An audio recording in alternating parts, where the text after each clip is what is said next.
Am I the jerk for not wanting to take my wife's niece and nephew in so they can get out of foster care? My wife wants to take her niece and nephew in since they have been in foster care for over a year now. What I know is limited, but this is what I know of the saga. Back in October of last year, my sister-in-law, her husband, and the husband's mother were living in a one-bedroom camper with 6 dogs and 2 kids. It appears someone reported them to CPS or DCS.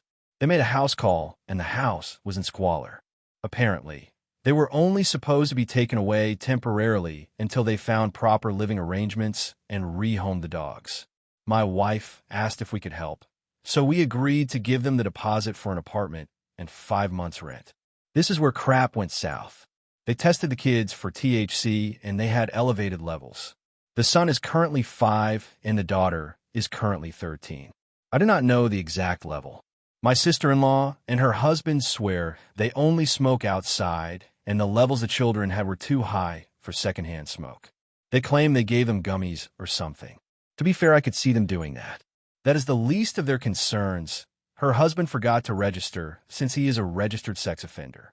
It is one count. He had sex with a 15-year-old when he was 19 or 20.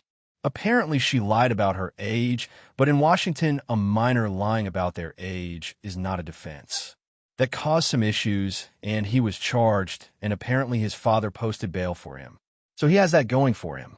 Now, earlier this month, the attorney representing them for the CPS case asked us if we would be willing to take the kids in. The husband's father said no, and my father and mother-in-law said no. So that leaves us. My wife wants to do it, but I am on the fence. We don't have to make a choice now. The last hearing we had was last week, which is where they presented the option of us taking the kids in. The judge requested CPS reach out to our child service agency in New York. It is not a slam dunk. We have to be approved good for the kids. We need to find our own attorney and stuff. Next appearance will be in February, where they will determine what to do next. I get to have no one else, but yeah, I don't want them. I like our life, and we both were always happy with not having children. My other fear is I know my wife will want them to be a part of the kids' lives, and that probably means we may end up supporting her sister at the very least. I know how much this means to my wife, but I am really torn.